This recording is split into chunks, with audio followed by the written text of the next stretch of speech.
ये जो सवाल है, ठीक है ना, किस श्रेणी का है? सतत श्रेणी। कौन सी श्रेणी का है? सतत श्रेणी का। परंतु देखने में ये सवाल कैसा लगता है? जैसे 10, 20, 30, 40, 50, 60, 70, 80 और 90, ठीक है ना। ये सवाल कैसा? प्राप्तांक से कम। तो जब भी ऐसा लिखा हो से कम या से अधिक, तो ये सवाल कैसा होगा? सतत श्रेणी का होगा, न कि खंडित श्रेणी का। देखने में भले ही आपको लगेगा कि ये खंडित श्रेणी का है, परंतु ये सतत श्रेणी का सवाल होता है। अतः जो इसमें प्राप्तांक से कम दिया है, ठीक है ना, उसमें हमें इसका वर्ग बनाना पड़ेगा। वर्ग किस रूप में? चूंकि दिया है 10 से कम।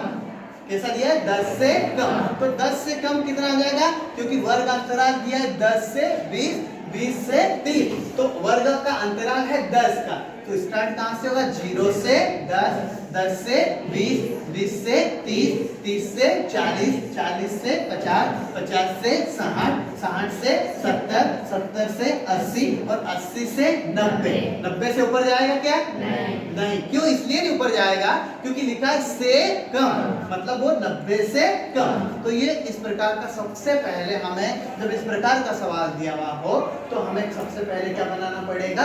वर्ग बनाना पड़ेगा। फिर जो आवृत्ति दी हुई है छात्रों की संख्या या आवृत्ति, तो ये दी हुई आवृत्ति जैसे 5, 15, 98, 242, 367, 405, 425, 433, 436, ये वास्तविक आवृत्ति नहीं है, ये प्रत्याशित आवृत्ति है। अतः इस प्रत्याशित आवृत्ति में से हमें वास्तविक आवृत्ति को ज्ञात करना होता है। तो हमें सबसे पहले क्या करना होगा? जैसे वर्ग लिख दिया, वर्ग के सामने जो आवृत्ति जैसे है सामने आई है, वैसे के वैसे उतार दो। जैसे 5, 15, 98, 242, 367, 405, 425, 433, 436, जैसे है वैसे के वैसे उतार दी। और सबके सामने क्या कर दिया? माइनस माइनस माइनस माइनस, सबके सामने क्या लिख दिया? माइनस। फिर सबसे मूल बात कि से कम में सबसे पहले आवृत्ति में से क्या घटाएंगे? 0, ठीक है ना। से कम में सबसे पहले आवृत्ति में से हम क्या घटाएंगे? 0। फिर उसके बाद नीचे वाली आवृत्ति में से ऊपर वाली आवृत्ति को घटाते जाएंगे। जैसे 15 में से 5 घटाया, 98 में से 15 घटाया, 242 में से 98 घटाया, 367 में से 292, ऐसे हर नीचे वाली आवृत्ति में से ऊपर वाली आवृत्ति को क्या करते जाएंगे? घटाते जाएंगे। तो फिर हमें क्या मिलेगी? मूल रूप से जो वास्तविक आवृत्ति है वो प्राप्त होगी। जैसे 5 - 0 बराबर 5, 15 - 5, ठीक है ना। ऊपर की सवाल आवृत्ति थी 15 - 5 बराबर 10, 98 - 15 बराबर 83, ठीक है ना। तो हम क्या करेंगे? नीचे वाली आवृत्ति में से ऊपर वाली आवृत्ति को घटा देंगे, तो हमें क्या होगी? वास्तविक आवृत्ति प्राप्त होगी। इसके बाद में हम क्या प्राप्त करते हैं? मध्य मान, मिड वैल्यू।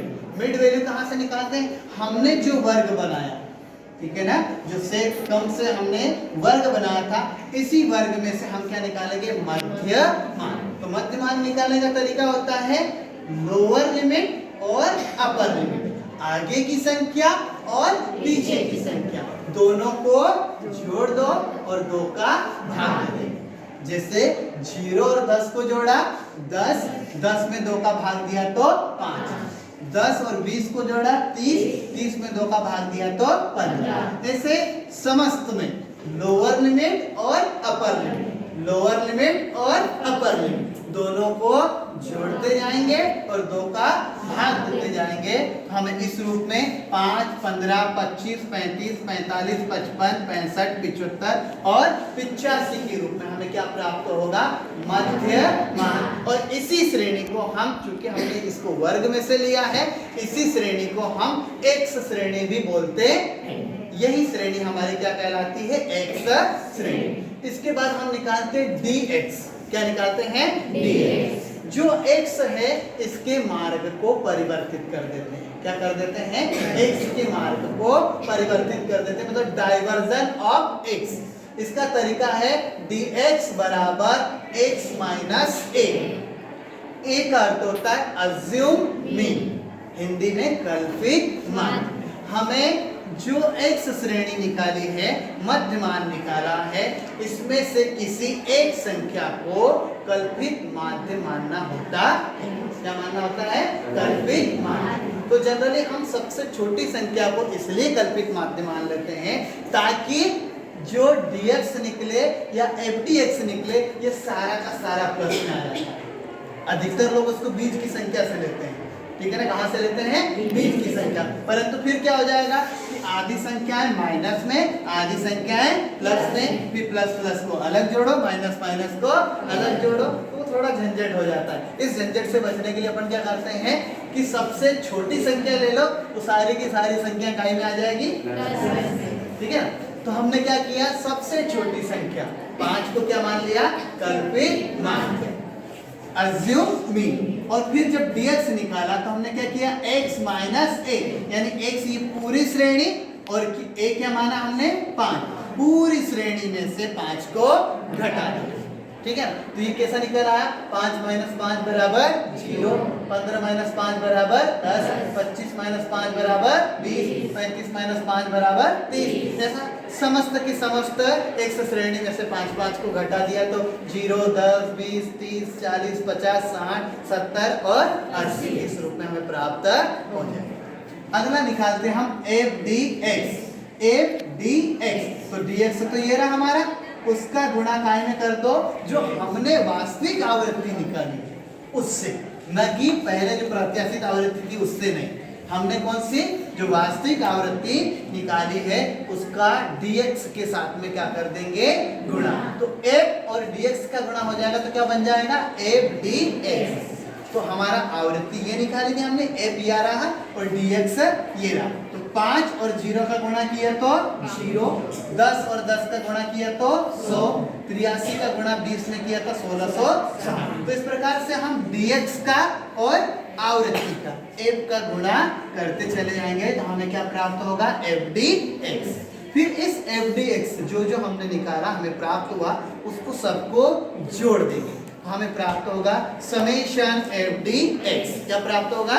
समेशन fdx, जो हमें प्राप्त हुआ 14,980, ठीक है ना। और चूंकि हमने इसको भी आवृत्ति को जोड़ा तो n बराबर क्या प्राप्त हुआ? 436, ठीक है ना। हमारा सूत्र है x बार बराबर a plus summation fdx upon n।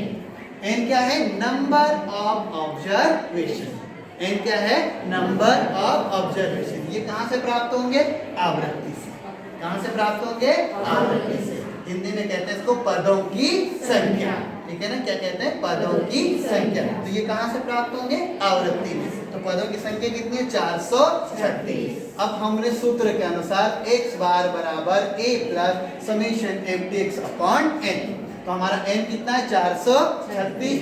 तो x बार बराबर a कितना माना था हमने? 5। a कितना माना था? 5। तो 5 प्लस समेशन fdx निकाला था हमने 14,980। तो समेशन fdx आ गया 14,980 बटे n कितना था? 436। जब हम 14,980 में 436 का भाग दे देंगे तो हमें प्राप्त होगा 34.35। क्योंकि सूत्र के अनुसार x बार बराबर 5 प्लस 34.35। ये कहां से प्राप्त हुआ? 14,980 में 436 का भाग दे देंगे, हमें 34.35 प्राप्त हुआ। अब x बार बराबर 5 प्लस 34.35, इन दोनों को आपस में क्या कर दें? जोड़ देंगे तो हमें समांतर माध्य x बार बराबर 39.35 प्राप्त होगा।